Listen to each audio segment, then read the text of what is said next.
Good morning, Shalom from Israel. Thank you. We want to welcome you for coming this morning for this important event. Abhinav, thank you so much. Perfect. So first of all, good morning to all my friends, all the participants who are here, and all the esteemed panelists, and also a very warm thank you and good morning to Honorable Kobi Shoshani sir, who has joined us today as a keynote speaker. It's a real pleasure and an honor to have Kobi Shoshani sir as today's keynote speaker.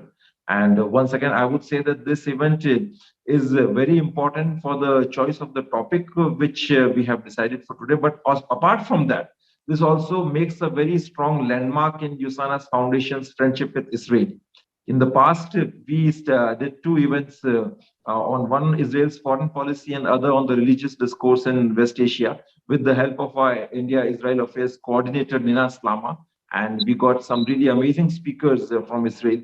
After that, we also had this recent Maharana Pratap Annual Security Dialogue, which had a very good number of speakers from Israel. And Ambassador Gilon joined us as the chief guest in the inaugural session. And once again, after this event, we are having this event today in partnership with Dr. Tal Pavels, the Institute CyBureau, the Institute for Cyber Policy Studies. It's a real pleasure and an honor.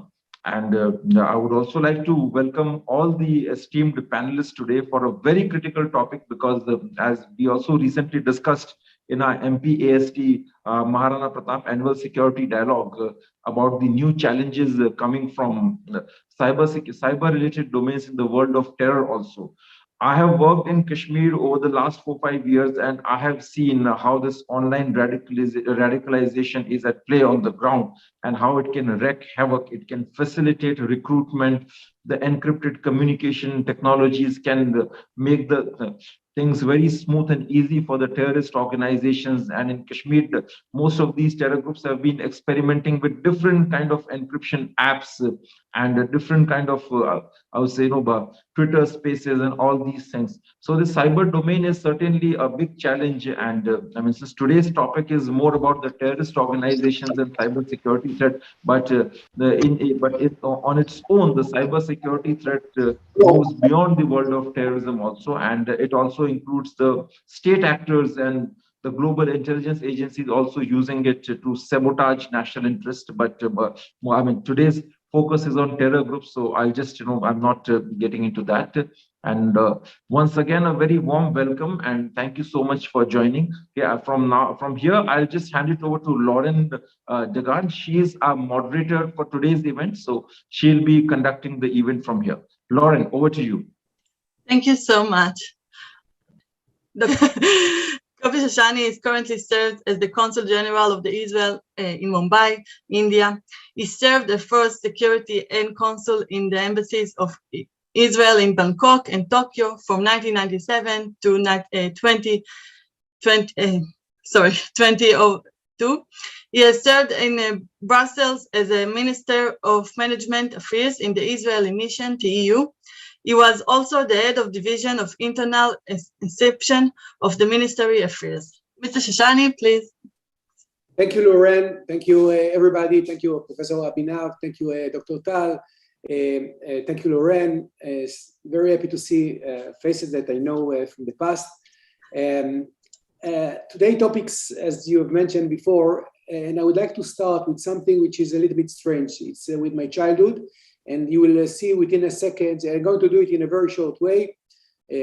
How is the connection to that? I was born in Jerusalem in 1966, before 1967, before the 6 Days War. And I was born to a family which was, let's say, splitted. Not splitted because my parents love each other. My father, before 1948, like India in 1947, when you got your independence, he was part of the, let's call it the right-wing group. Let's say he was not a nice guy towards the British. Of course, he was at that time was very young. But my mother came from a family which is actually center-left, Ben Gurion. If I would like to say in Indian terms, my father came from the RSS, of the BJP of today, and my mother came from the Congress Party.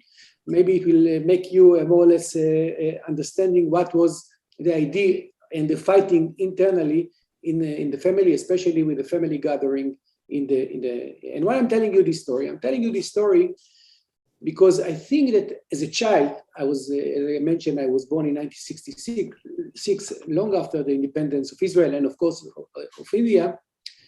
The parties actually became from the region of the ideological part of towards the British mandate, towards and that was the parties in Israel at that time.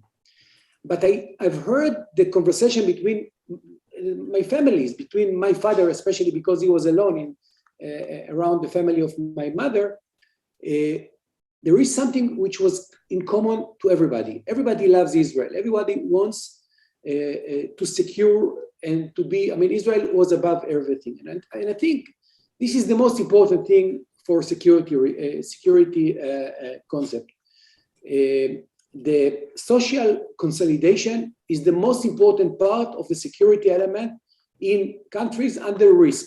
And Israel and India are sharing more or less the same threats, the same conflicts, by the way, not only in security, also in water, in a lot of variety of things. We have minority, which is very influential, and I think we have to give them a respect for that.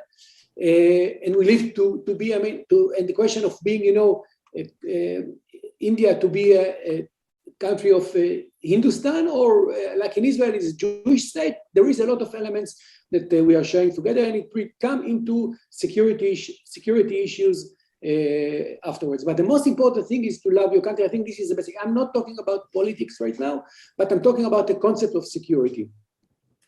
If in India in 1965 or in 1971, or in Israel in 1967 or in 1973 or even in 1982, the war started with the military maneuvering with tanks and soldiers that are crossing the borders, I assume that our next war, I hope that it won't happen, yes, start completely different. I assume this is, I'm an officer in the Israeli army. I started in a signal corps in the intelligence forces.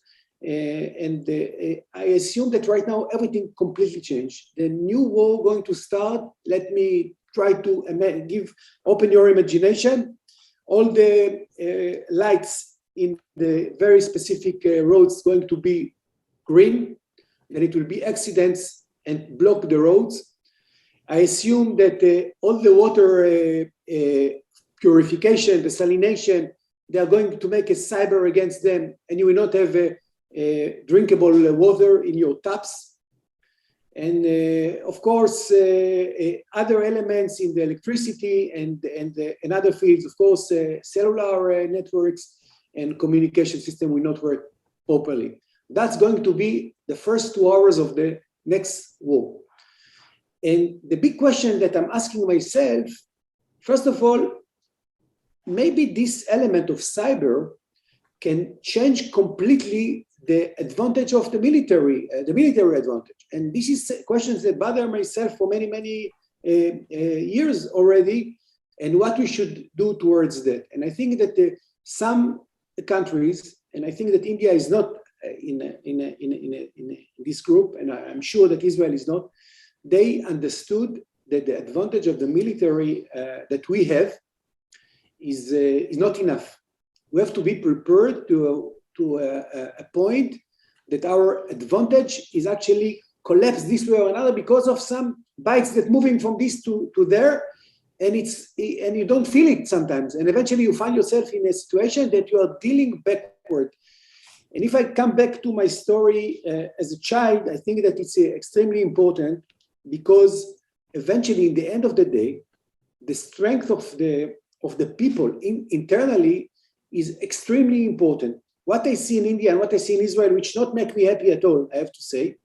You know, in Israel, we call it talkbacks. In India, you call it comments. I see all the time the comments between the political parties in India and Israel. And what I've seen in Israel and what I see in India is almost the same thing, because I make this automatic translation of all these comments, and I see the same hatred and the same wording that both states are using, both parties, I'm all the fans of these parties using, which I think this is something which is very bad in my point of view. We should change the language if we would like to open the next generation of war in a better way, because the people who are actually going to pay for the war is not always soldiers, and I have a lot of respect to soldiers, and mainly it's going to be the citizen, the inhabitants, missiles, rockets that are going to be sent to the center of cities, and this is something that we have to prepare, and we are united. And I'm saying all the time in India and also in Israel the same thing. You should have a conflict, political conflict, which is fantastic and good. I like it very much. I like politics very much. But like my mother and my father, that was actually love each other, they are not sharing the same attitude. And it was a lot of respect between the parties in the family gathering. Then let's think about it as a point of just for a few moments, if we should change sometimes the language in order to help and to assist the security, or to strengthen the security element of our two beloved state. I don't know if I have a possibility to share screen, Professor Abhinav. I don't know if who can give me I would like to show maybe 2 or 3 slides, if I have time for that, of course. If I can do it, I will be more than happy. If not, I'll do it. You can, I think, so of course. Sure, we have enough time. If you have a screen sharing option, if you start your presentation host disable to share screening, that's what is really good. Just a second, I'll give you, just a second, Mr. Shoshani. Yes, you can now. Just for a second. Great. I don't know if you see the screen? Yeah, we can see. Then, and this is just the beginning. Then I spoke about most of the things and about the population. I spoke about the game changer, the cyber. I don't know if the advantage, the military advantage, going to prevail because of the element of the cyber, which I think extremely important. And I think I would like to show you something which is. Mr. Shoshani, can you please transfer it to present mode? That's it. Yeah, here. Thank you. This slide, the most important thing, and which is extremely important, I think, the most important thing in a cyber, we should cooperate. The good ones need to cooperate. And I think, and sorry to conclude, Israel and India, we are the good guys here. We should cooperate. We should shift information. We should collaborate in any terror information. That's the main topic and the most important thing. And in 1992, it was my first time to visit India. That was the day that we actually have a full diplomatic relation, India and Israel. For many, many years, you can see the color, the orange color. India and Israel hasn't had full diplomatic relation before 1991. I came to India in 1992, right after the establishment and opening the embassy of Israel in New Delhi. I was a young diplomat that was sent to Connaught Place. The embassy was there in Connaught Place.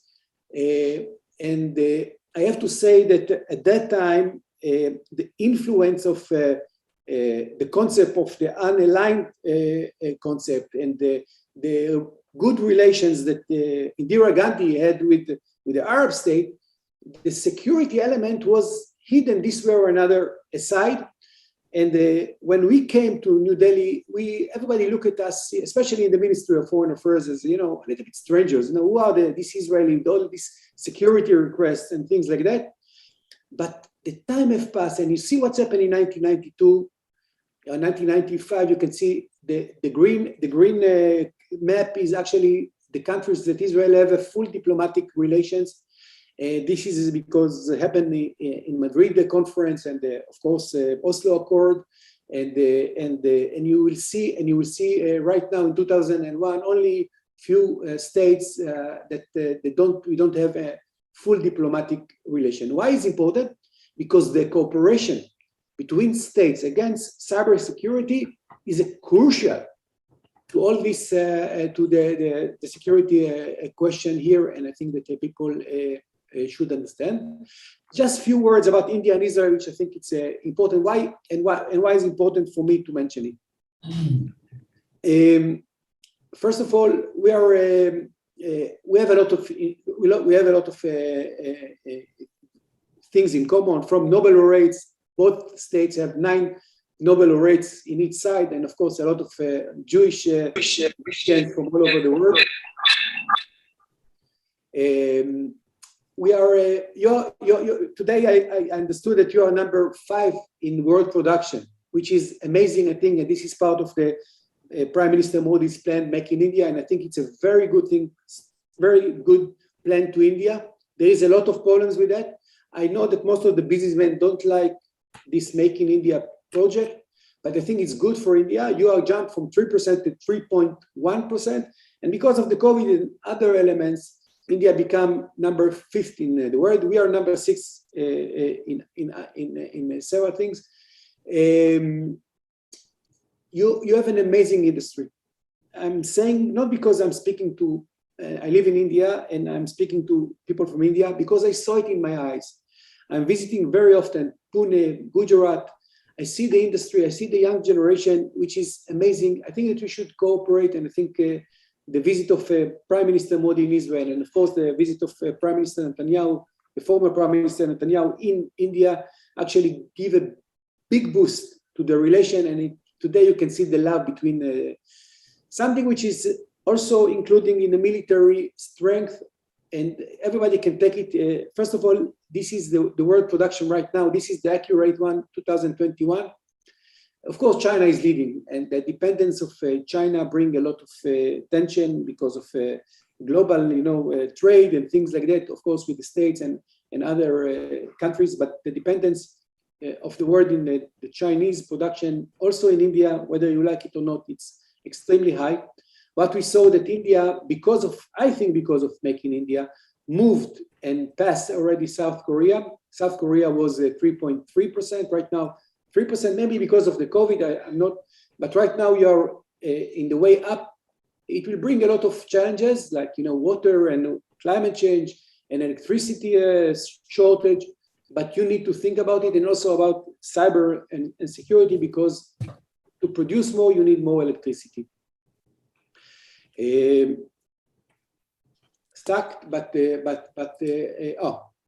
Just few fields of cooperation that we have right now. We have acceleration in Gujarat.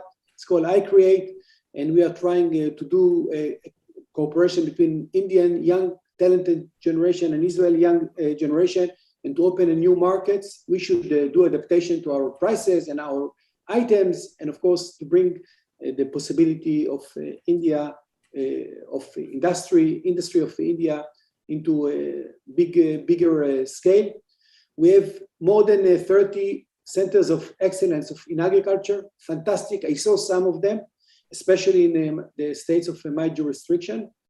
And I think it's fantastic to see farmers that tell me that their growth actually rose from in 60% since they started to work with the centers, Indo-Israeli centers of excellence in agriculture. Make me so happy. We have a health agreement.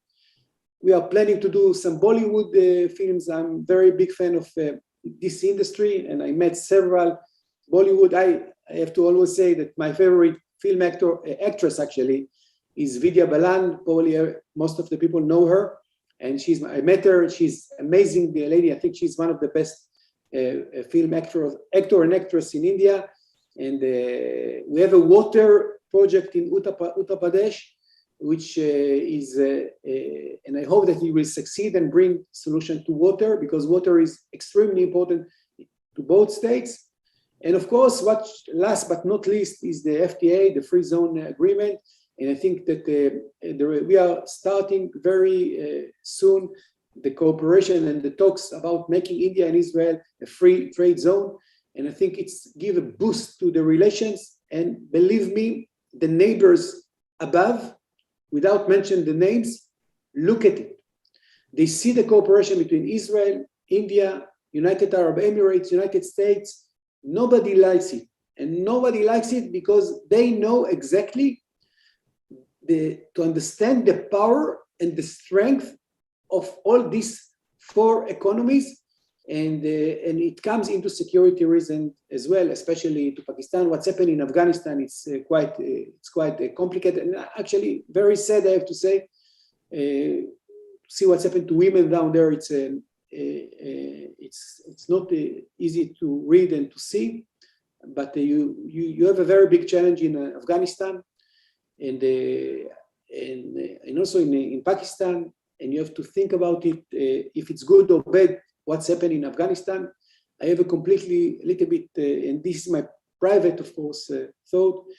I think from security point of view, I'm not sure that it's so bad to India, but this is my personal thought. This is the centers of excellence that we have all over the States, and that's it. Thank you very much right now. If you have, of course, if I speak too much, let me know. I'm so sorry for that, but questions are going to be in the end, but thank you very much.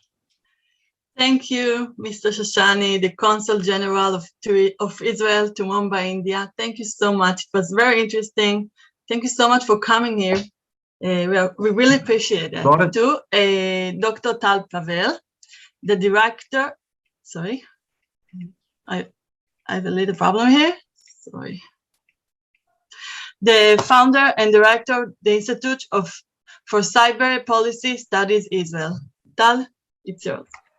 Thank you very much, Lorraine.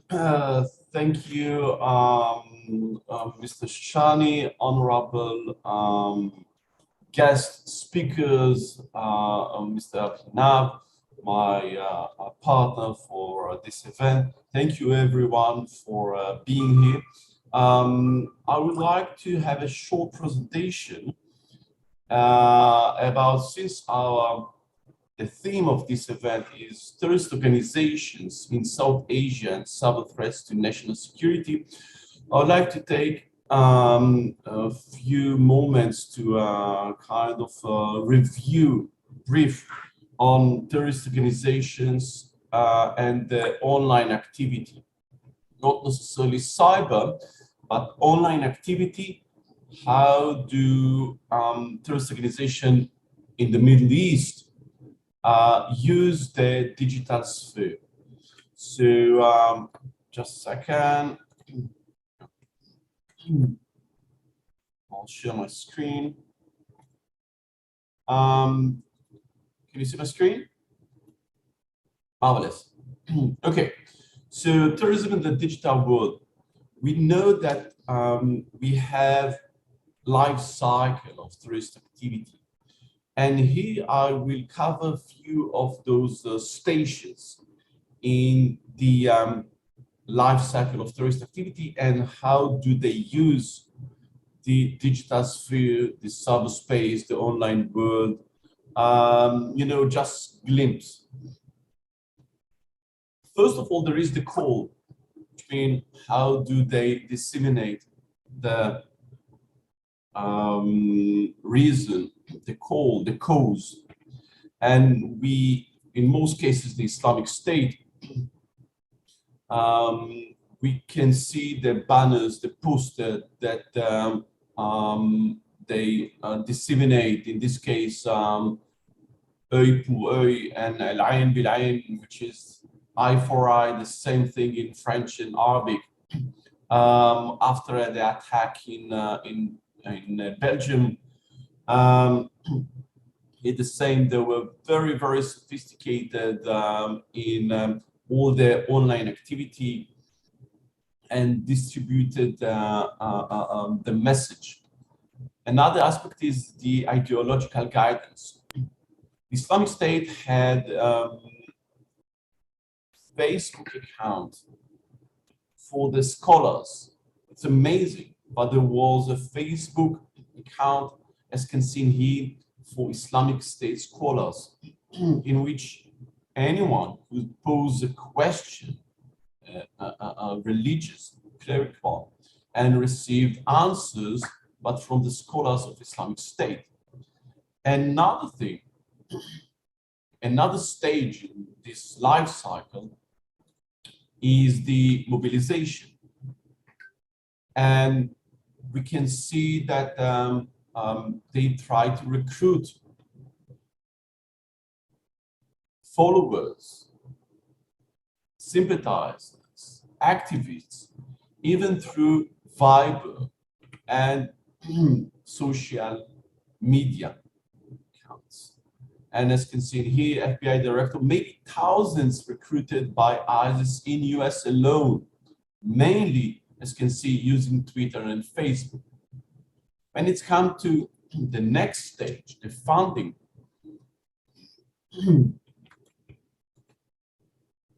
we know that Islamic State have wide range of funding facilities. One of them is Bitcoin, with the claim, in this case, that those who perpetrated the Paris attack had a wallet of $3 million in Bitcoin. I don't know whether it's true or false, but this was the claim. Hamas as well tried to raise funds using Bitcoin, and it's written here in Arabic that this is a message from the Islamic wing of, the military wing of Hamas, and it was written here in Arabic that it's a message of beginning receiving the financial support for their resistance, which means Hamas, using the Bitcoin, using this official wallet address of Bitcoin of Hamas. For that purpose, there was also kind of, perhaps not a fatwa, but cleric approval, justification, that anyone could raise fund and give his assets in case of need, using Bitcoin to the cause of the terrorist organization. As written here, Bitcoin and the charity of violent physical struggle. Bitcoin was Sadaqat al-Shihad, and it can be found easily on the web, as well as campaigns to raise funds, sniper rifles, AK-47, RPG, and so on and so forth. When it comes to operational training, we had magazines and guides like this one, How to Survive in the West, Mujahid Guide, with a quote from Abu Mus'ab al-Zarqawi.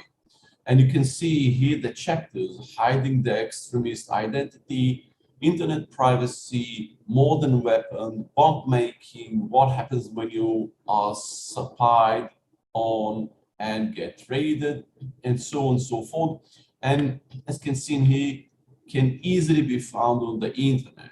I mean, once again, the power of the internet to disseminate such content. And Inspire, which was a magazine of AQAP, Al-Qaeda and Arabic Peninsula, with this article, How to Make a Bomb in the Kitchen of Your Mind, by the Al-Qaeda chef. And here as well, exclusive interview with the Al-Qaeda chef. Islamic State issued this very interesting and looked very professional magazine, which was called Dabiq, including interviews, and it was very, very professional one. When it's come to communication, they knew definitely how to use mass media and online communication. One of the best examples is the onslaught on the mall in Nairobi, Kenya, by Boko Haram, the Shabab from Somalia. As can seen here, tweeting terrorism, how Al-Shabaab live blogged the Nairobi attacks, which mean those guys from the Al-Shabaab from Somalia that attacked the mall in Nairobi, tweeted during the event on Twitter. As you can see, Nairobi shopping mall attacks, Al-Shabaab Twitter account suspended. Pardon. Another very interesting tool that was allegedly used for communication and perhaps even training is PlayStation.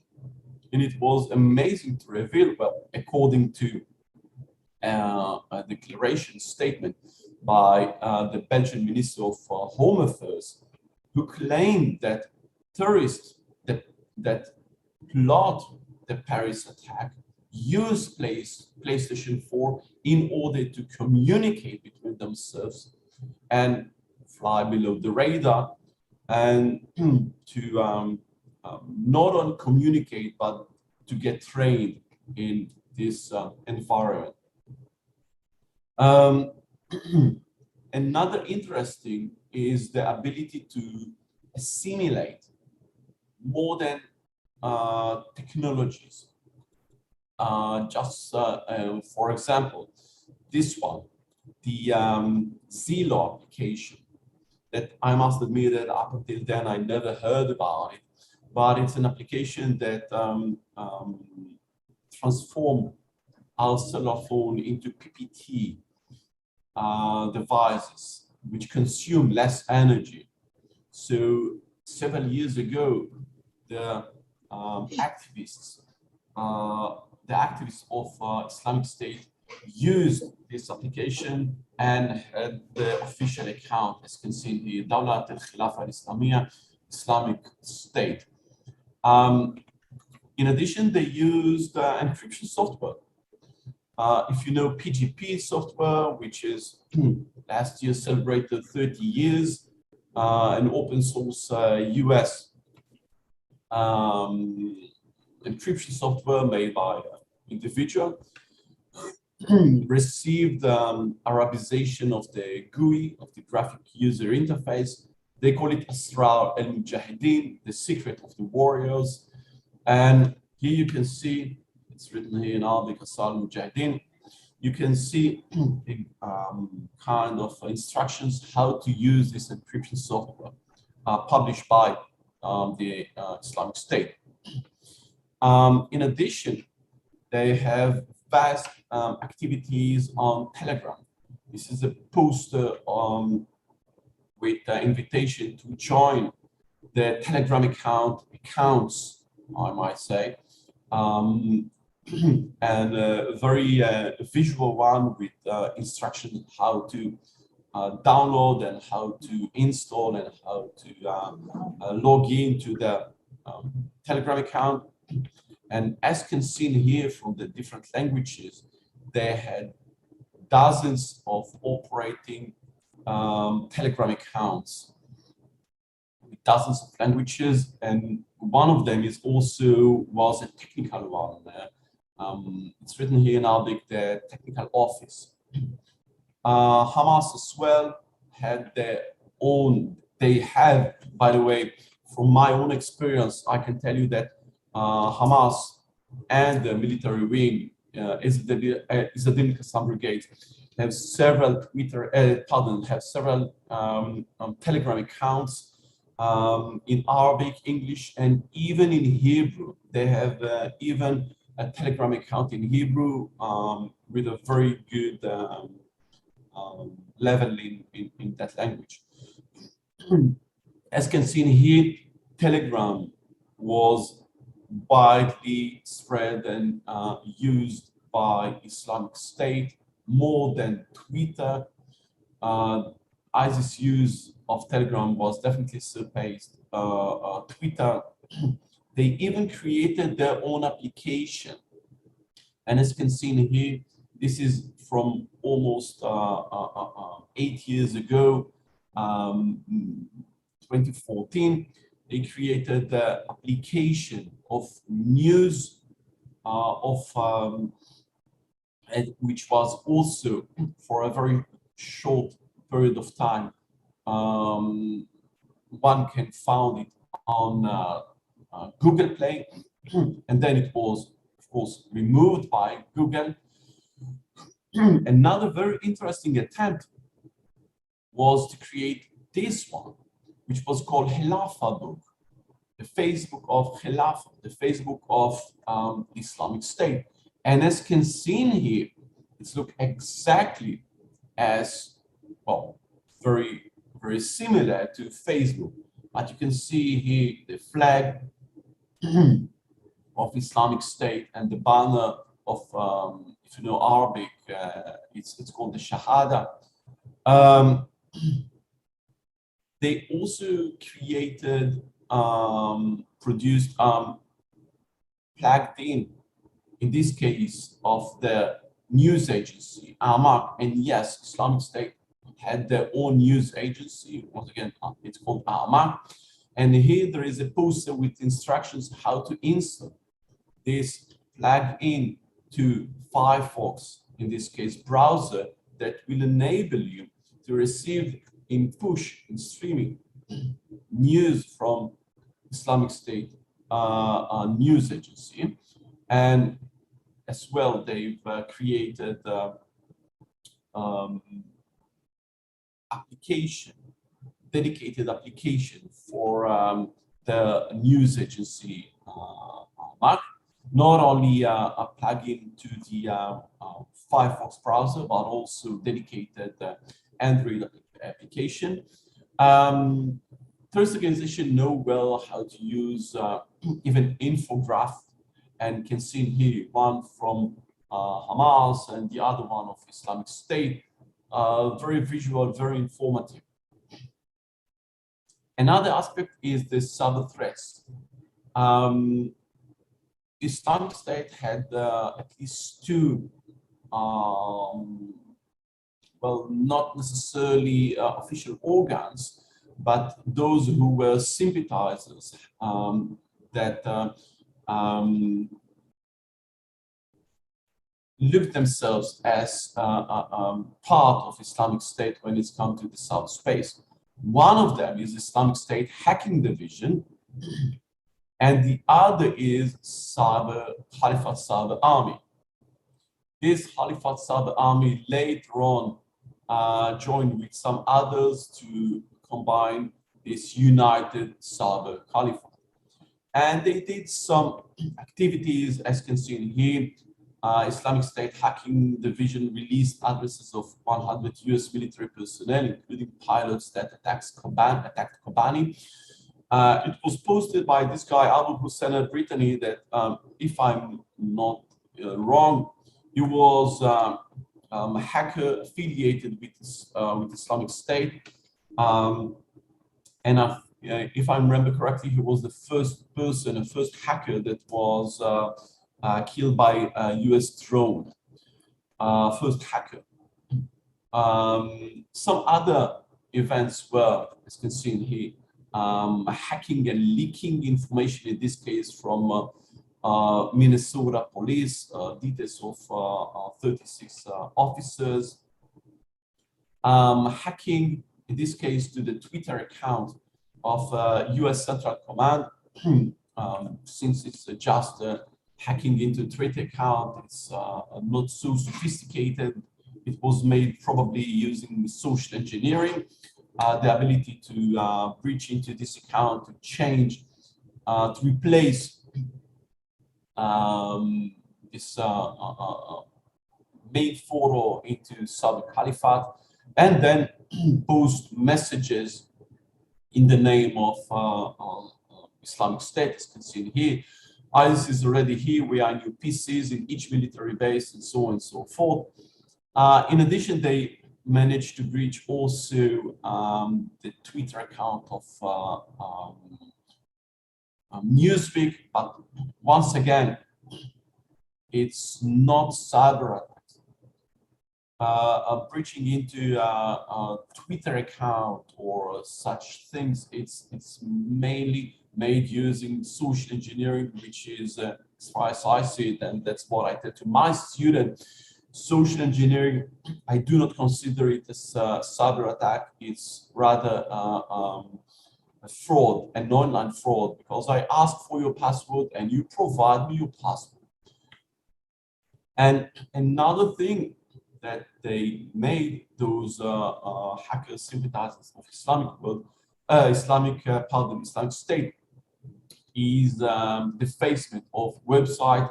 In this case, the website of Malaysia Airlines, and can see here 4 plane not found. You know, it's I assume that it's related to MH370, the Malaysian airplane that was not found up until now, and hacked by Sawer Khalifa. And they also invite you to follow their Twitter account. At the end of the day, when it's come to cyber activities, I think this is a very important quotation to say that ISIS never targeted US and European sources through cyber attacks, except for script kiddie's level of defacing website, as we saw just now. We do not expect them, nor Boko Haram, nor or Al-Shabaab, to execute real cyber attacks, which means, and we go back to the theme of this event, we do not expect them to execute real cyber attacks that may threat or harm national security by attacking and harming critical infrastructure systems. Thank you very much for your listening. Thank you for your time. Back to you, Lauren. Thank you so much, Dr. Pavel. Thank you so much. And now we will go, move on to the lectures. And the first one will be, can you hear me? Yes, of course. Yes, okay, sorry. First one will be Jiten Jain, the director of Vojaya Infosec. Are you with us? Yes, I'm with you. Great. Jiten Jain is a leading cybersecurity expert, having specialization in geopolitical intelligence analysis and mapping them to global cyber conflict. He is currently heading Indian Infosec Confoyon, an independent not-profit organization of leading cyber experts in India. He is also the co-founder of Vojaya Infosec, a technology startup specializing in cyber threat intelligence. Jiten is a recipient of fellowship by British government and has studied cyber defense and information assurance at Defense Academy of United Kingdom. He is the youngest speaker to have addressed Air Commanders Conference of Indian Air Force. Acknowledging his authority of cybersecurity, Amity University has confirmed him honorary professorship. Jiten is also visiting facility in National Police Academy and Foreign Service Institute of Ministry External Affairs. Jiten, it's yours. No, thanks, Lauren. That was a long Just intro. a I think I moment, should send a short one. small interruption. Just each panelist will. Sorry for the small interruption. Each I'm sorry, panelist we will cannot have hear you. Can you hear me now? Yes, it's Can much you hear better. me? Yeah. Yeah. Yes. Sorry for the slight interruption. Each panelist will have about 12 to 15 minutes to present their views, and after Mr. Jiten will invite Dr. Oja, and Samir Patil will be Dr. Patil will be the last because I think he was in some meeting, so he'll be joining a little later. Okay? Yeah. Thank you. Yeah. So should we start? Yes, please. Yes. Yeah, so thanks, Lauren, and excellent presentations by Dr. Tal and Professor Kobi. I think I agree with what Professor Kobi said, that at the end of it all lies how much do you love your state and whether you can overcome differences to have a uniform security policy across generations, and especially in a country when you are faced by hostile borders, at least on the three sides. No better country than Israel to understand that, and I think, so that is a lesson that political difference should not affect the security policy. The second, I wanted to cover how the cyber has been used by terror organizations, and I wanted to list 4 or 5 challenges. but two of them have been excellently put by Dr. Tal in his presentations, that how terror organizations have been using the online media and internet for recruitment and radicalization. I think if you look at his entire presentation, the way he showed that how ISIS or Hamas have been using Telegram, social media apps, news websites, or social media to radicalize and recruit people, I think challenge is much bigger today.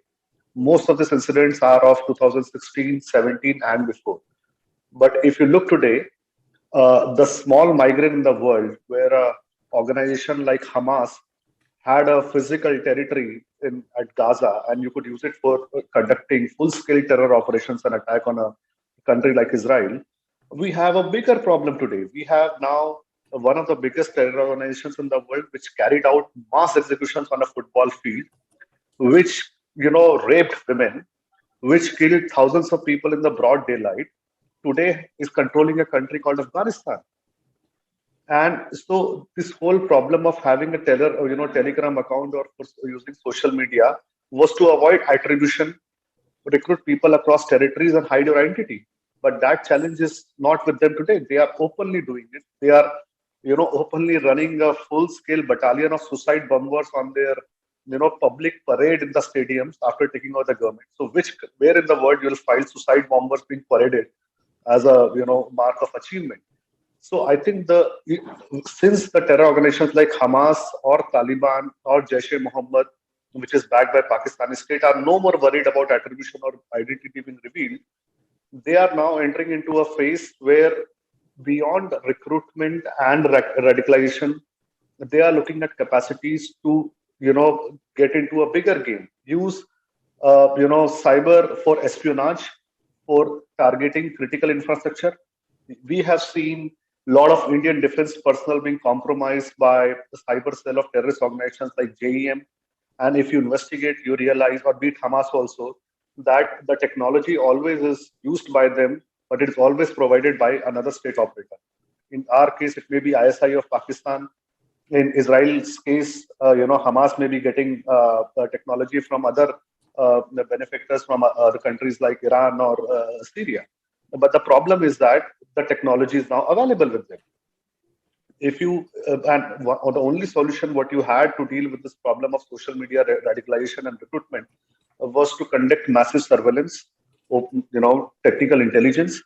But that is also now becoming a challenge. In last 4 years, we are seeing several incidents of terrorists trying to get into Indian borders, are not using mobile phones, are not using social media. They are now using those old times radios, ham radios, coupled with a smartphone, where a smartphone has an app which encrypts the Morse code or the SMSs or the text or the voice they want to send.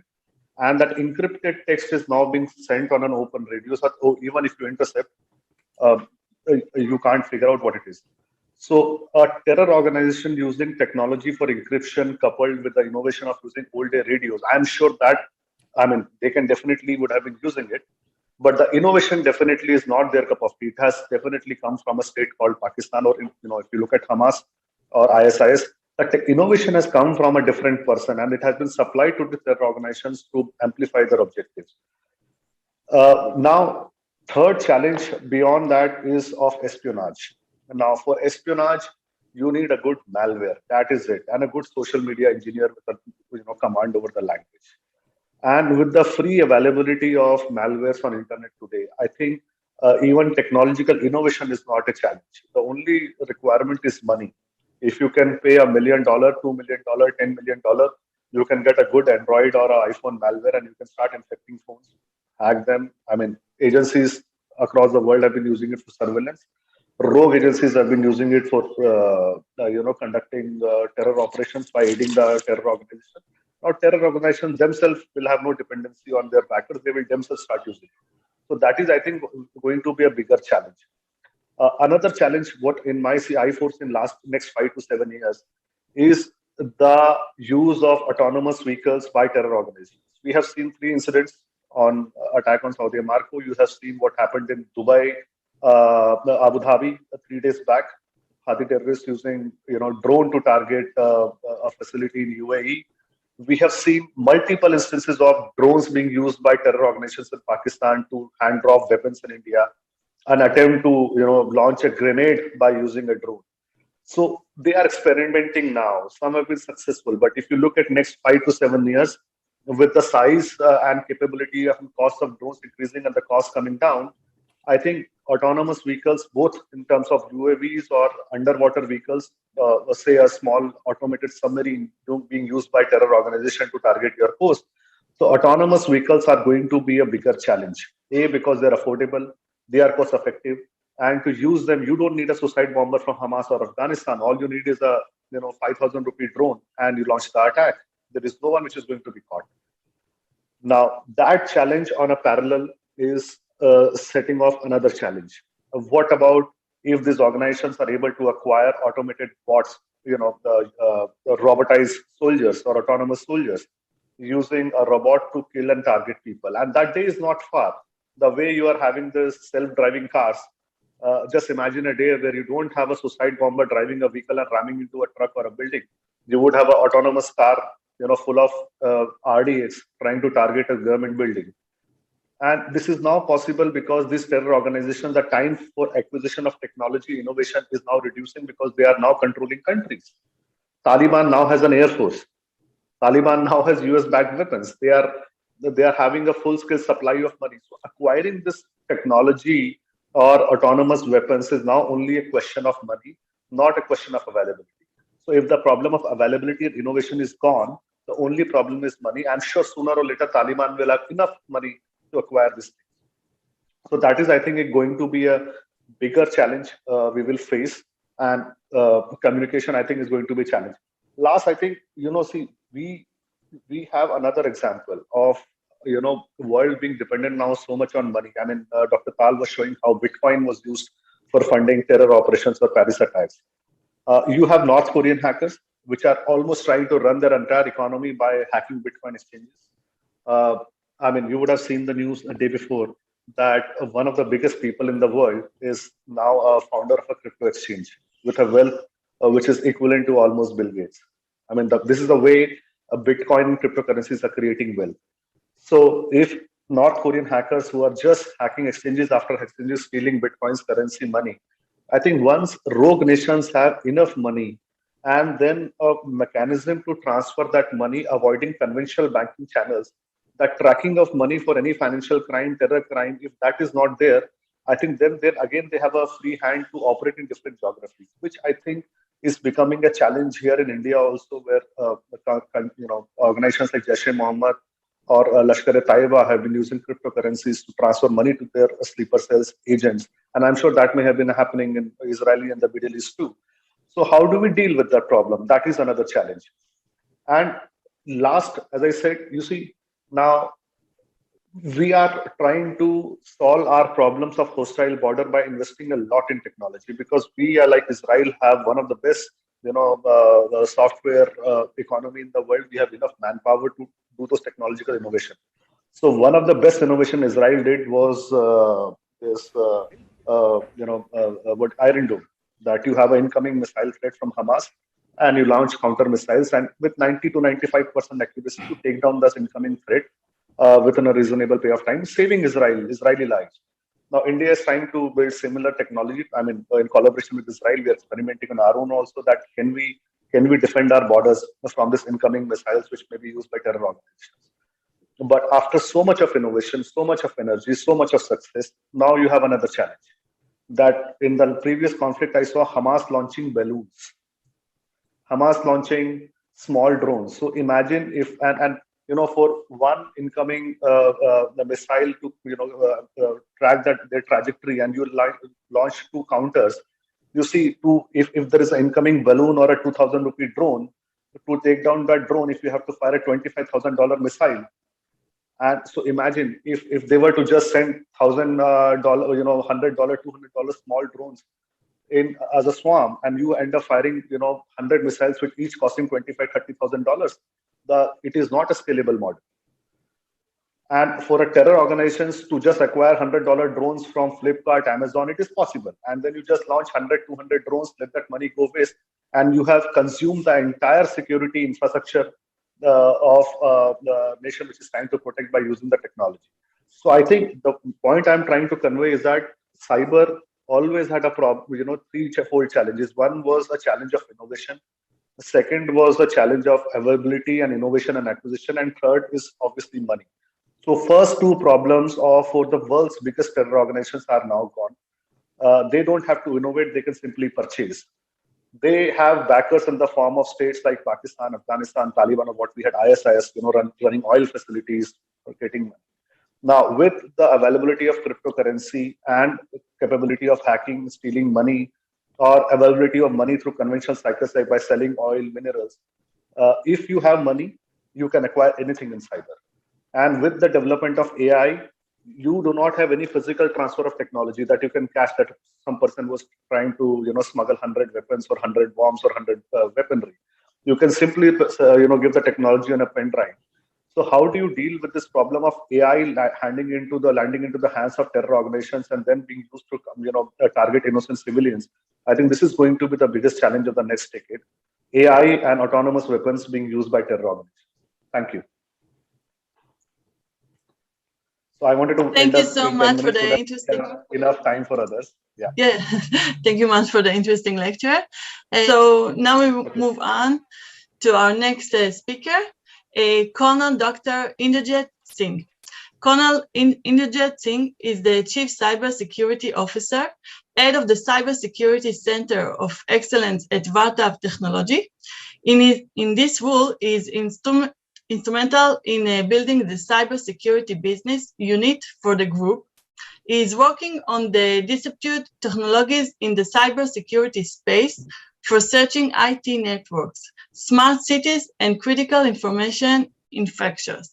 He serves in the Indian Armed Forces as in Almonds of Indian Institute of Technology and Symbols Institute of Management. He is the doctorate of Science from Lagos International University, Florida. He is an experienced information system professional with experience of more than 29 years across a wide spectrum of area, spanning cybersecurity operation, leadership, and influence policy level decision in multi-part organization. Colonel, is your stage. Yeah. Thank you very much. Lauren, just a moment. Here.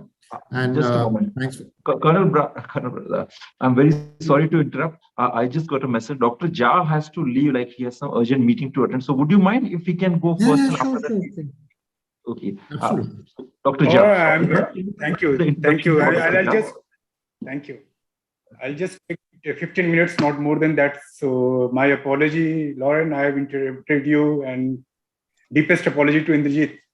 Okay. So I'll just, briefing you can do. I'm an expert and you can say in cyber and counterterrorism, and basically my domain forte is the West Asian Middle East. There are a couple of questions which I have seen from the starting. I was attending this lecture when Consulate General of Israel was speaking, and Dr. Tal also speak. I mean, there is nothing left which I can roll on, because he has already told that how the cyber is manipulated, compromised, and everything is done. But just wanted to share you a couple of things which we are doing as in from the government of India, and as an Indians we are doing. We are very passionate to work with the Israelis, and we are working very closely with them. In the last meeting which was there, the India Global Summit in just last month in UAE, I was there in the high-level diplomacy meeting, where head of mission Strosta, the Israeli, was there. And we, in front of the foreign secretary, we proposed that there should be a kind of a center for excellence for the AI and cyber security. I mean, just like on the concept of the Five Eyes surveillance, which was created a long time back in 1946 by the British intelligence. So in that, UAE ambassador, head of mission from Israel in UAE, and Australian ambassador, everybody was there. And we decided that we should open a kind of a platform from where we can do and strengthen a lot of other things which is there. In fact, that was another area from where we were planning from UAE, we will go to Tel Aviv. But unfortunately, you closed the door because of the COVID, and we were not able to travel to the Tel Aviv. So we are planning to go there, and we also want to create a kind of a center for excellence. I would like, since the Consulate General of Israel is already on the panel, so what he was trying to demonstrate that there is a center for excellence which Israel has created on the soil of India. We are also very much eager to establish certain kind of R&D centers and kind of a center for excellence in Tel Aviv and any other parts. We are ready to take the people from there, so both the scientists can work together. Now, when we are talking about, this is a very vast topic, means I cannot summarize everything in just 15 minutes, but I'll just cover two things. That when we are talking about the South Asia ranks, I mean, it's severely hit by the terrorism related incident and fatalities during as of now. I mean, the three nations like Pakistan, Afghanistan, as well as India were among the leading 10 nations throughout the globe most affected with the terrorism. And then, I mean, for countries in South Asia, you can say that particularly India, after the withdrawal of the US, I mean, there are repercussions, and the other sleeping cells and the other neighboring countries, extremist group and the terrorist group got activated because they found a big gap from where they can proliferate into the India and then come into the Indian soil and do other things, which they were initially doing from their soil. Now they have got a passage to move from there. So when we are talking about the Taliban and all other things, I mean, it's well understood they are doing things. Even when we are talking about the Bitcoins, we are working very sensitively for this particular, the national security of the country, for the mother India. And we are always prepared for such kind of repercussion. We are mentally prepared for those things also. When we are talking about, we know very well that because last month only the Taliban has come with the Taliban crypto. So Bitcoins is some of the major issues are there, but we have taken all cognizance that crypto was used in Afghanistan amidst Taliban takeover, and then terrorist exploitation of the cryptocurrency in the Southeast Asia. How terrorists move funds throughout the global financial system, that is also one of the major areas where we want to work closely with the Israel. And like how charitable front, we have got some inputs and we've got some evidence, and we have seen that through the charitable fund organization, the business and the criminal activity, then the business controlled by the terrorist also, then the charitable front organization, then the individual terrorist operation, then the state sponsors of the terrorism. So these are some of the things which are there. And terrorists on the Telegram, as Dr. Tal has said, yes, they are there. They have got a secured communication. They can communicate Android and ISO messaging features they have got. You just have to download, and they basically create a high level of the encryption key where you can communicate from point to point. So these are some of the areas, but now the question is how to go about. We know the repercussion, we know the sensitization, we know the dangers which are there on the border areas, and we are doing. So that basically, the meeting which happened in the UAE last month only, that was the call, because like it is to work very closely with Israel in conjunction with the UAE, and UAE ambassador was also there. Dr. Albana was there, I was there, and we proposed that we should immediately move these kind of things so that at least these the clouds which are moving around we can tackle. And I told them very clearly that, see, European unions have got their own consortium which is working on the data protection policies. They are working on the cyber securities. Why we not? So let us formulate. So they said, okay, we can work on your concept of 5 eyes surveillance. Basically, let Israel, India, UAE join hand together, 5 countries, and they can on the court, basically.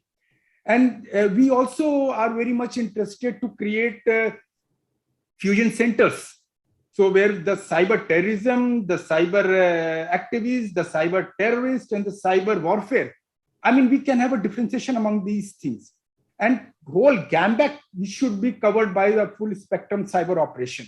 So, I mean, national data strategy should be Israel and India is the former of the next wave of 5 innovations we know. And we are working very closely with the defense also and with the law enforcement agencies in India.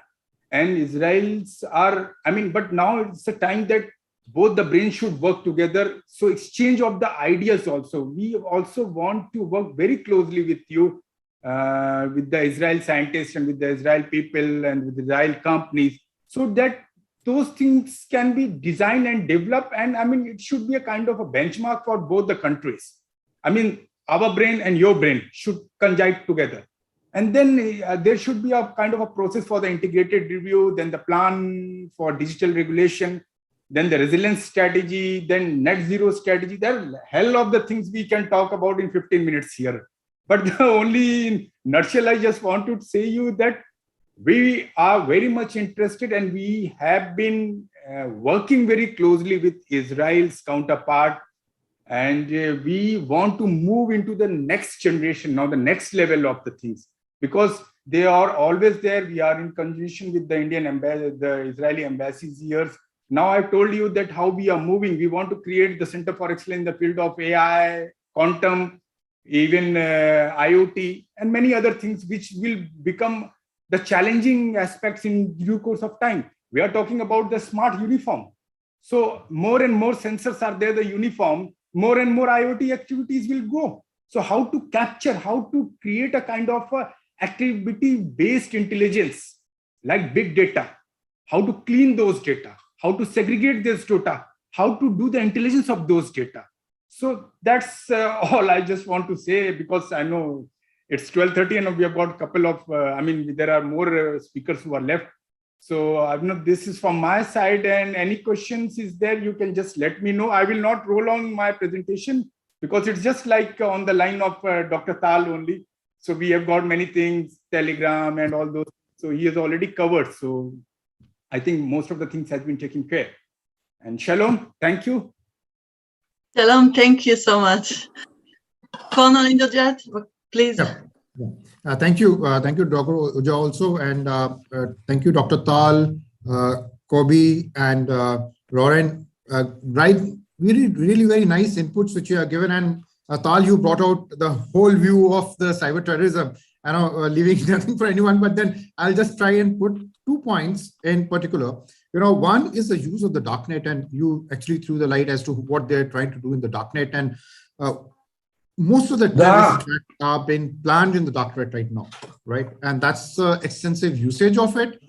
We need to have a kind of a fusion center where we need to identify how we are going to light up the darknet to identify these criminals in the darknet, right? And that is where we have a major challenge, which is going to be there. And internationally, different countries have to come together to monitor this darknet, because there is still a lot of void while the different law enforcement agencies are working in silos. To catch these criminals, you need to have a real joint effort. And the other aspect, which is of course the point of concern today, is the attack on the critical information infrastructure. And while everybody touched about the point of the IoT, the operational technology, OT security becomes the most important factor. We are not been targeting the OT security right now. And that's on the target of the cyber terrorists or the terrorists altogether. And that's an easy kill for them. They can easily target the critical infrastructure, put the city to the darkness, and IoT, which are the sensors which are put together in any smart city. And there's so many smart cities which have come up. It's going to be a big challenge. How we need to address those kind of challenges of securing the critical information infrastructure. As a country, in India also, we got an organization which is looking into the critical information infrastructure security part of it, but definitely there is a need for a holistic look on the critical information infrastructure, how your power grid is not vulnerable, how your telecom networks are not vulnerable, your hospitals are not vulnerable, your road networks are not being challenged, your other networks which are there as part of the critical infrastructure, maybe a nuclear power plant is not being under a threat. So those are the kind of targets which are there. Now the currency, which has suddenly changed, and everybody spoke of the crypto, and we know that there was a Sadka coin which came up, built up by the criminals, by the cyber terrorists, asking for the donation Then we also saw some of the photographs put up by the ISIS on the internet asking for the donations. That's all there on cards with us now. Crypto is the currency being used by the terrorist for transactions, and that's going to go long. But then it is a kind of monitoring which we require to do. We need to deface the people who are holding those wallets. Like, we were trying to investigate one of the wallets, and we were able to go back to the wallet where the transactions emanated from somebody, ISIS guy in some of the jail. Those are the kind of things which are there. So we need to track those people. We need to use the technology right now, because currency is crypto. The tool is the darknet. Of course, the Telegram and all those things do come in the deep web part of it. You can monitor them if you are using the right kind of tools. Catch this terrorist, by the neck now, because it's become very important, right? So these are the kind of challenges which are there. The technology is the way forward. The law enforcement agencies of different countries, different organizations have to come together. Countries have to come together to talk of a joint effort. And Dr. Oja spoke of the fusion centers. Yes, that is the way forward. We need to have the fusion centers. Interworkability of different law enforcement agencies, different countries is the way forward for bringing up the kind of situation where we are able to counter this terrorists who are actually moved to the cyber world, which has become a major challenge. So I will stop here because there are other speakers as well. Though I could have covered much more, but paucity of time, I'll hand you over to Lauren. Thank you so much for the interesting lecture. Thank you. And now we will speak with Dr. Jay Jiten. He's an assistant professor of national security at the Central University of Jammu. Prior to this, he worked as a research fellow in the Internal and Regional Security Program at the Institute of Peace and Conflict Studies, IPCS, New Delhi. He is a former visiting research fellow at the Fordham University. He specialized in international security and public affairs with a focus on South Asia, security, and strategic issues. You're welcome. Thanks, Dr. Lauren, and thank you, Dr. Tal and Abhinav, for giving this opportunity to share.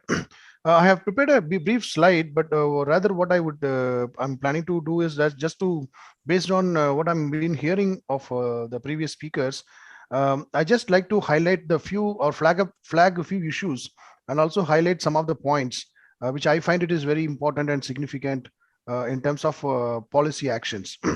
First, I think there is no doubt, and it has been there, that the terrorism or the counter-terrorism is the one of the area where India and Israel can work together, and there's a huge potential to work on this counter-terrorism aspects. And another important aspect of this counter-terrorism is that we need to have a technology to enhance our counter-terrorism operations, and that's where that India needs Israel to augment its counter-terrorism efforts. There's no doubt on that point, and I think it's very clear on that point. The second issue, which is since I'm based in Jammu and Kashmir, I've been here teaching there and also observing the developments happening there. There is what I can see, that is that there is a evolution in terms of the terrorist groups as well as the modus operandi, and it's changing rapidly, and every year they are changing their modus operandi. The first, I would like to flag the issue of the cross-border terrorism, where the terrorist groups now using tunnels to send their arms and weapons, and for that became a biggest challenge for the border management by our security forces. So I think that here the Israelis can help in terms of how to detect these tunnels which is existing in the international borders to trace, and that's become a biggest challenge for our security forces in countering the terrorism. And they're not only bringing the weapons and also the drugs. The second issue is in terms of operations. I'll come to the cyber part later, but I'll just to highlight these issues. An operational part, and there's a sort of, we need more technology on the counterterrorism front. Like you said, in Jammu Kashmir, the trend is now changing now. Even the terrorist groups which we read or which we think that they have been adopted to the new technologies like social media technologies or internet technologies, but they are also now moved towards creating those applications rather than they are just mere using of those applications. Like Lakshmi Toiba's claim to have creating more apps for their own encrypted communications. That is a sort of alarming and dangerous signs, and we lack, sort of awareness on that. What's happening in their groups? What's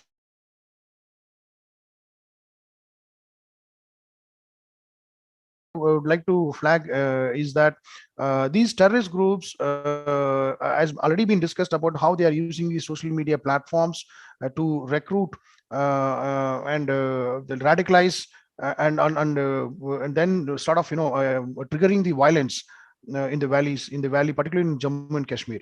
But what I see is that there is a sort of this social media platform and this internet and the cyberspace has created non-violent extremist constituencies in this part of the world.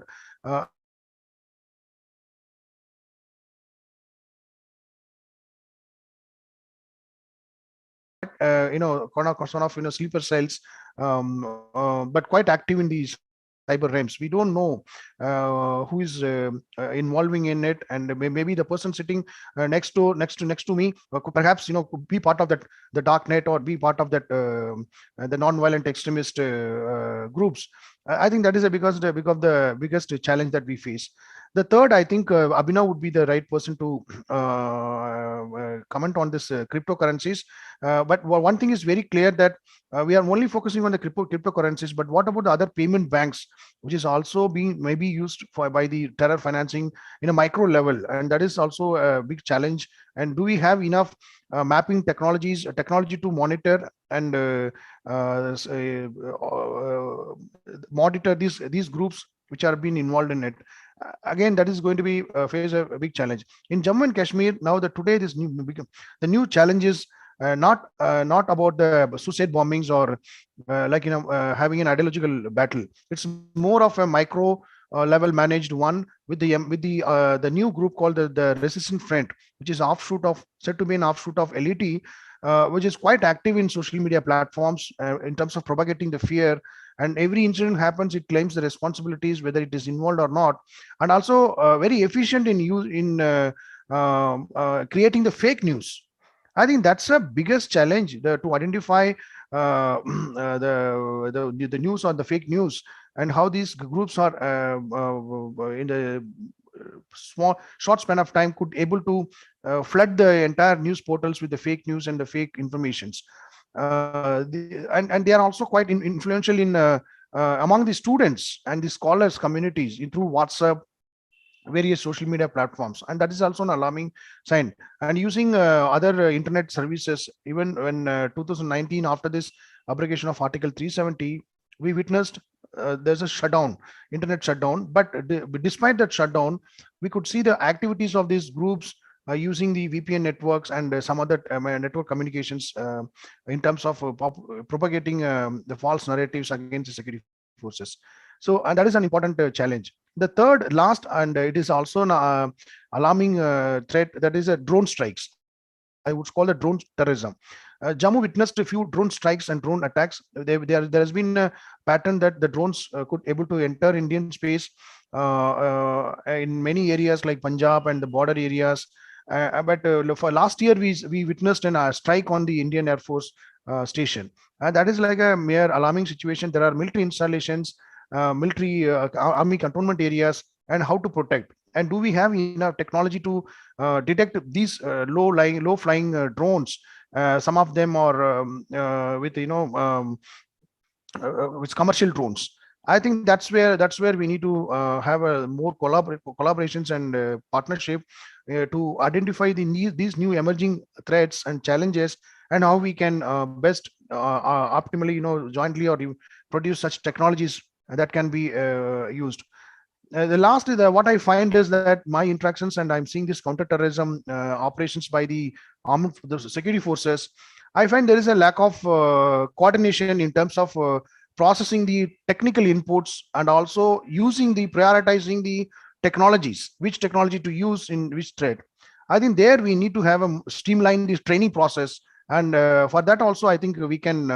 There's a huge scope for India and Israel collaborations and partnership in training the security forces on how to coordinate efficiently coordinate when it comes to operations, processing the technical inputs and technology, prioritizing the technology and these things. So these are the points which I'd like to share, and I look forward to hear more comments and questions. Thank you. Thank you so much, Dr. Jay Gentem.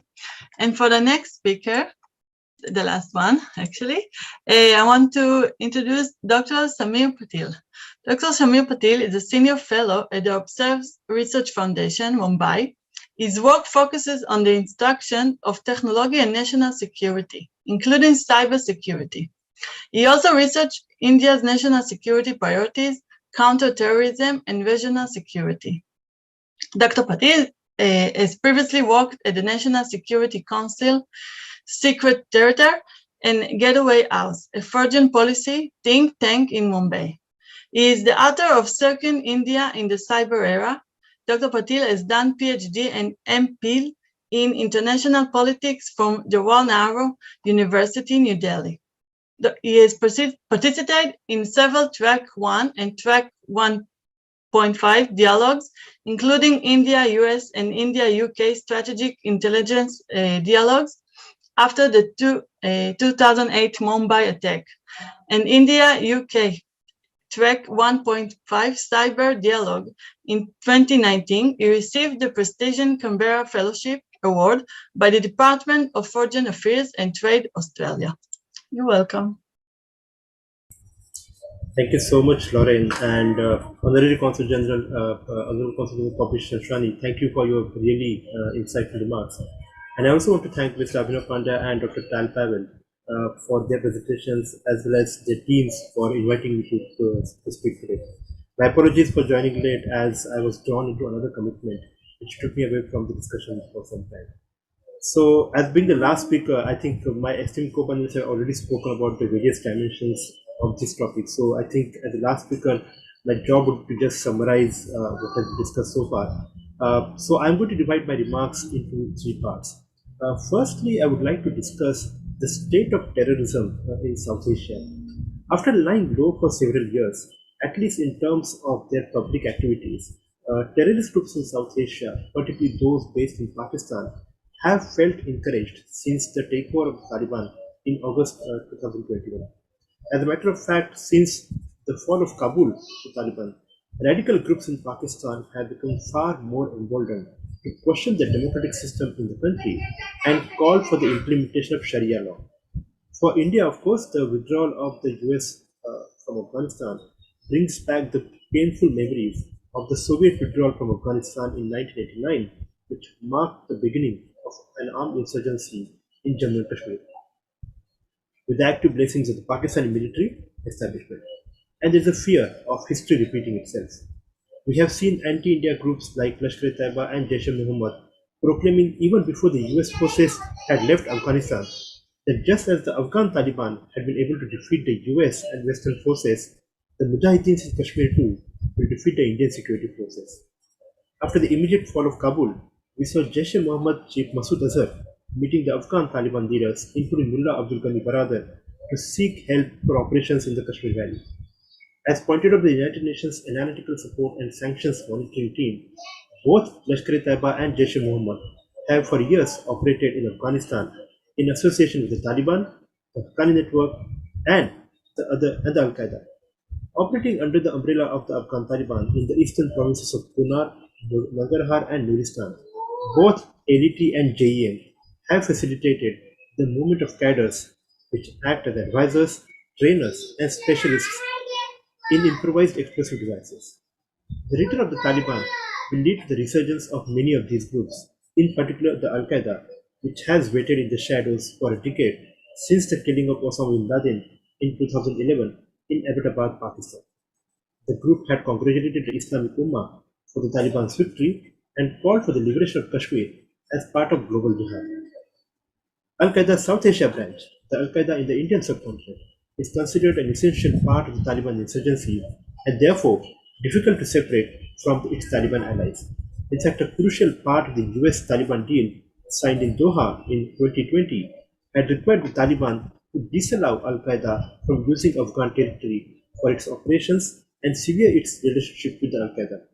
However, there is a little possibility of this happening, and in fact, with the increase in activities of the Islamic State Khorasan province, it is likely that Al-Qaeda will reassert its presence given the fierce competition between the two groups.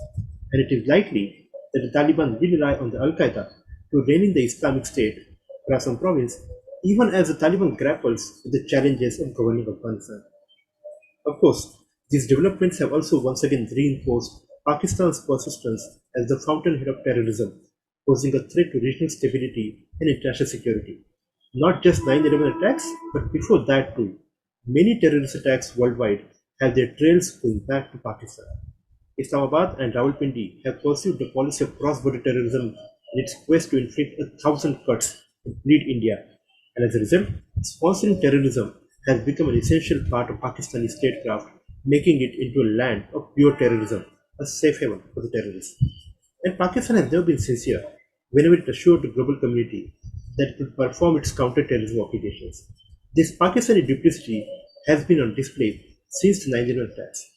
To escape the international scrutiny of its terrorist ecosystem, Islamabad and Rawalpindi have only engaged in a cosmetic crackdown on this network. We saw recently the concerning development related to the release of terrorist Omar Sheikh, accused of murdering journalist Daniel Pearl in 2002.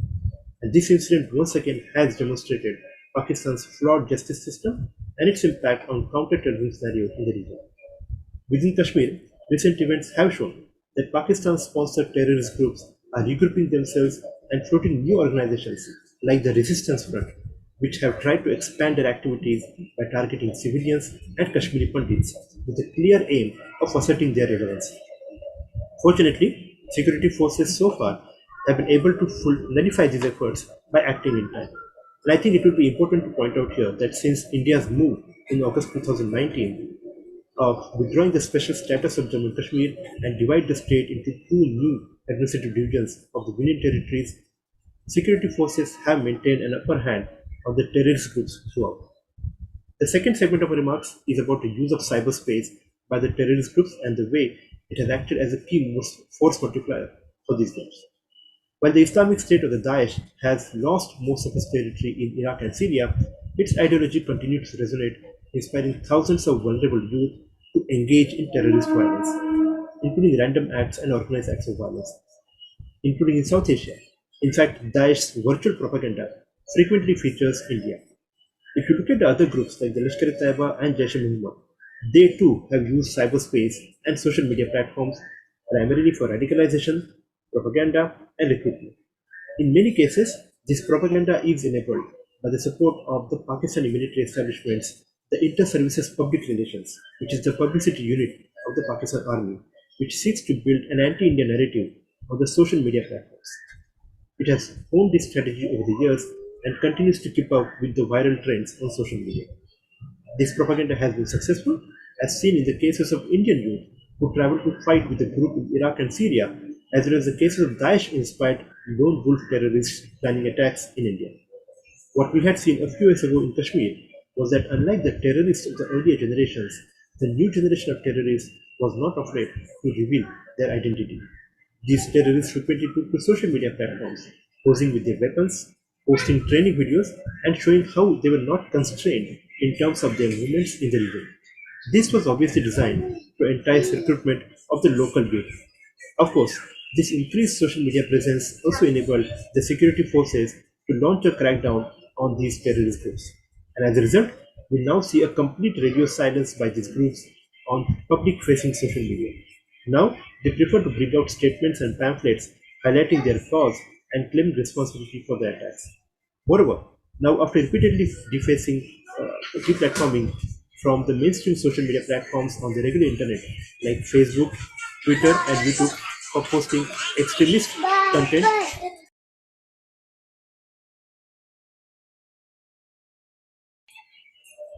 Now, after repeatedly facing the acts from the mainstream social media platforms on the regular internet like Facebook, Twitter, and YouTube for posting extremist content, many terrorist groups have moved to the darknet platforms and encrypted messaging apps such as Telegram to spread their propaganda.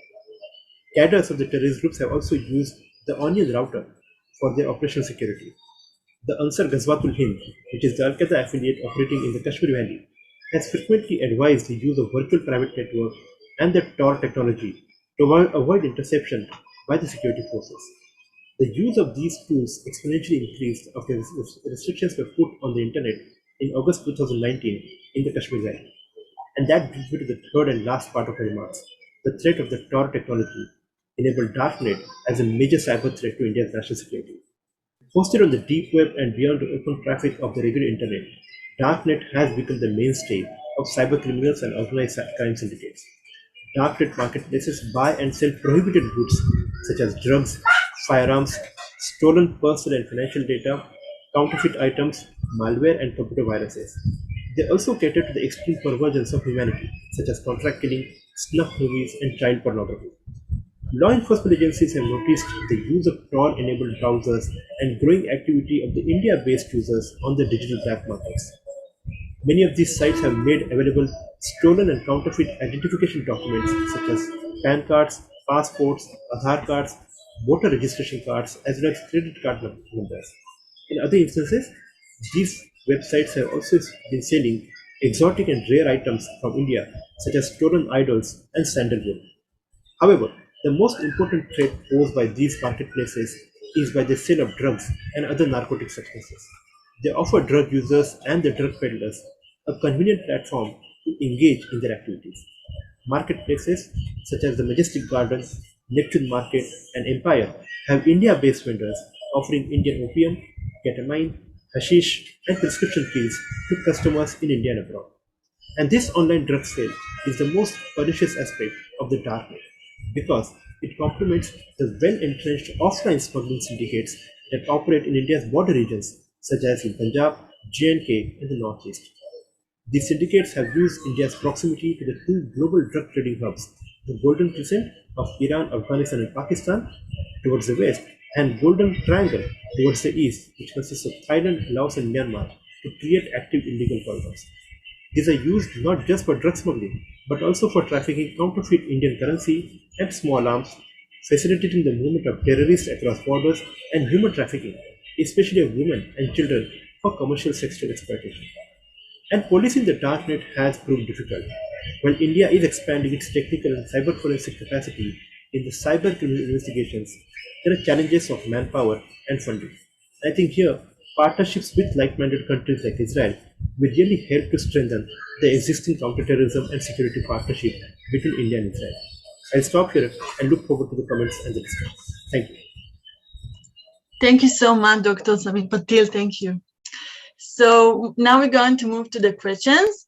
I have already some questions to ask you. So this is going to be general to all the speakers, and who want to answer, you're welcome. So the first one is request the panel to answer my doubt. Is India government open up to cyber diffusion without making adequate precautionary arrangements? Because we are a heterogeneous country with less infrastructure that could cover all of India. And what is the role of UNO and the role of regional trade blocs?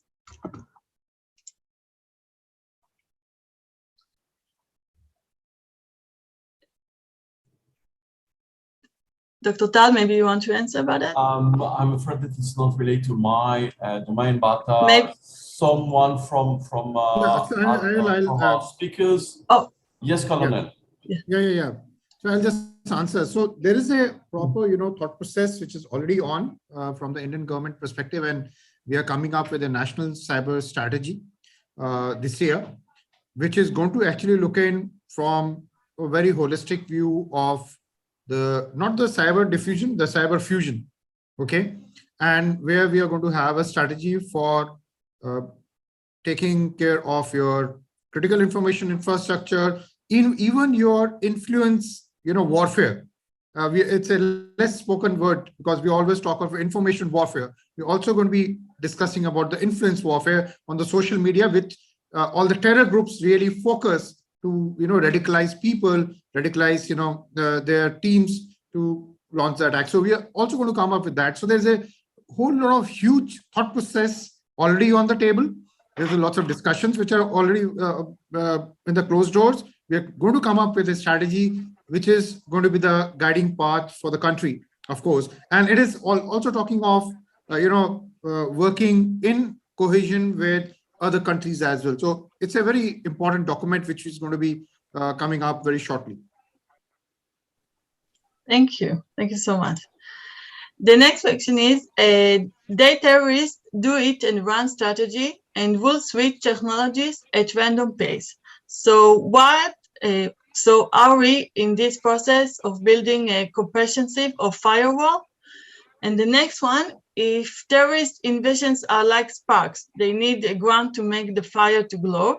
What kind of society national security administrations collaboratives are on? Okay, I'll take the first question from Naveen itself, right? So most of the law enforcement agencies, national, state in India, they are now geared up with the open source intelligence and checking on the active presence of the terrorist groups, criminals who are there, trying to, monitor their activity, trying to create the complete threat landscape of those people, trying to, join all the dots of those criminals, of the terror groups, right? So we are trying to work on a strategy where we have the prior knowledge of things on the social media network if they are present. Number one point.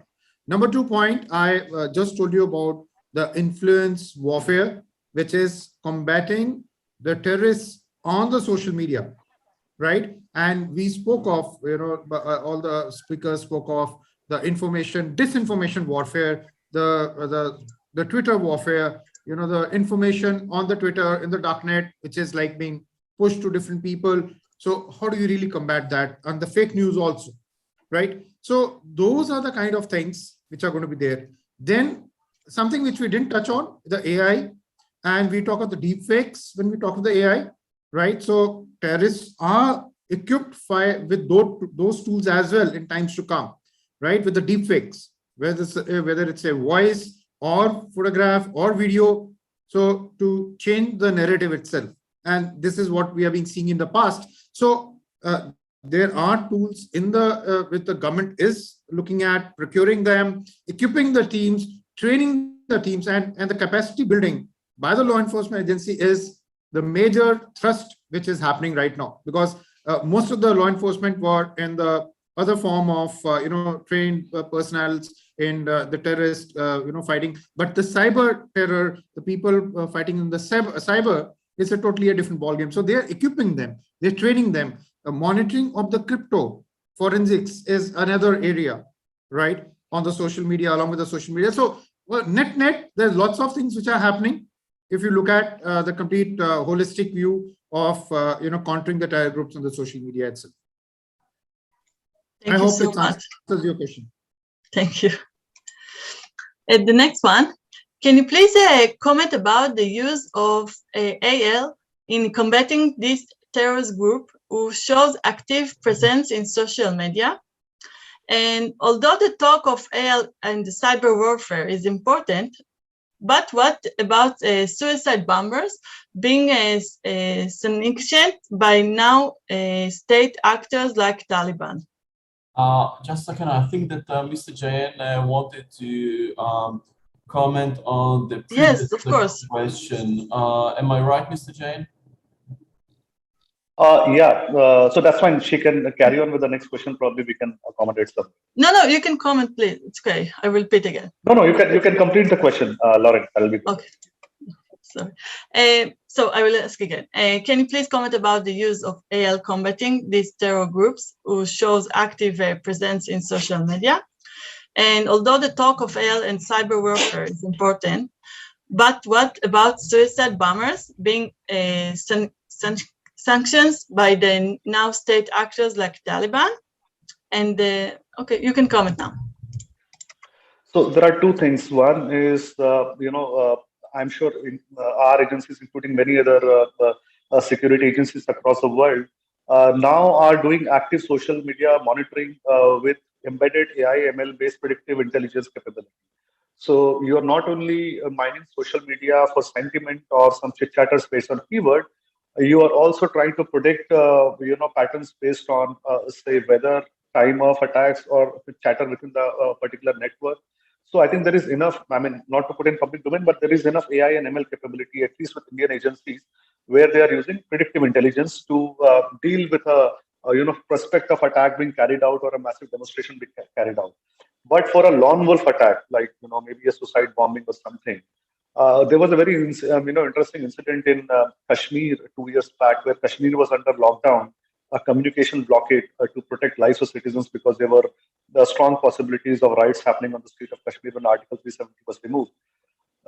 It was figured out that around at 80 to 90 places, these terror organizations or separatist groups had set up private GSM networks by using openly available HackRF technology. So you could use $5,000 equipment to set up a private telecom network, which would work in a periphery of 5 kilometers.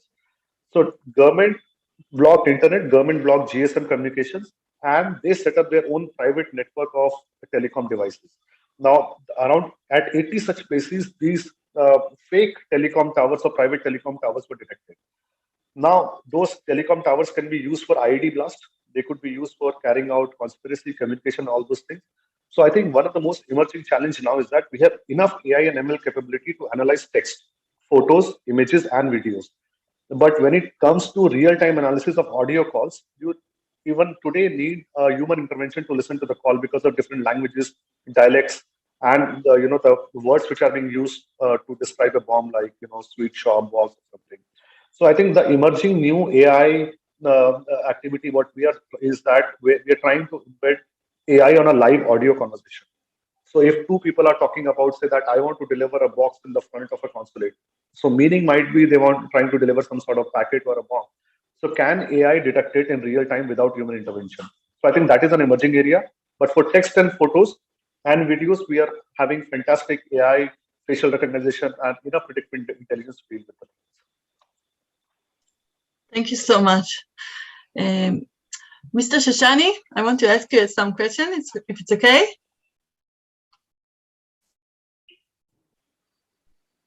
Yes.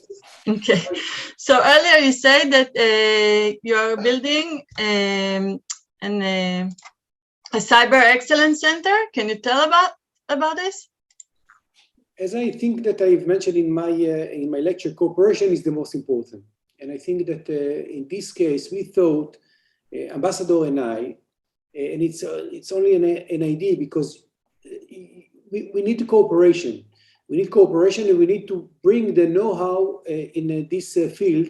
We thought about an idea of building a center of excellence in agriculture to build up a center of excellence for cyber. And I, of course, propose Pune because Pune is in my jurisdiction, and I think it's a fantastic place to build such a place because of the university, because of a lot of high-tech company, great young generation. And right now, of course, we apply for a budget for that because we need to put some money. Of course, the Indian companies, universities, governments need to put as well money. But this is part of the cooperation that I've mentioned before.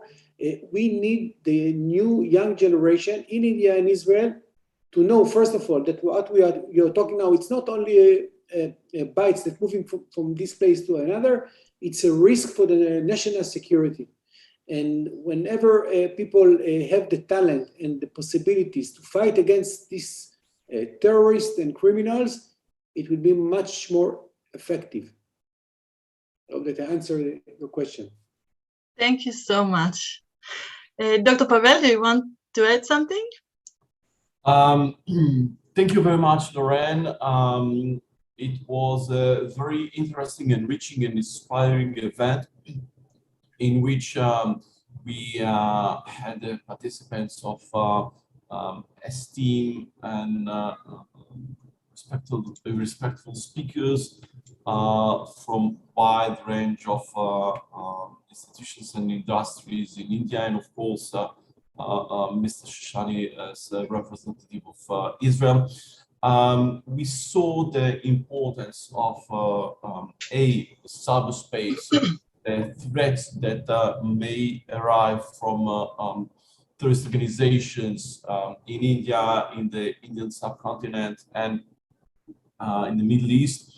The importance of cyberspace, and perhaps more than that, the importance of cooperation between organizations, institutions, and in this case, between states, Israel and India, in order to tackle, mitigate, and confront such threats that in some cases are common and have the same threats, in this case, to both countries.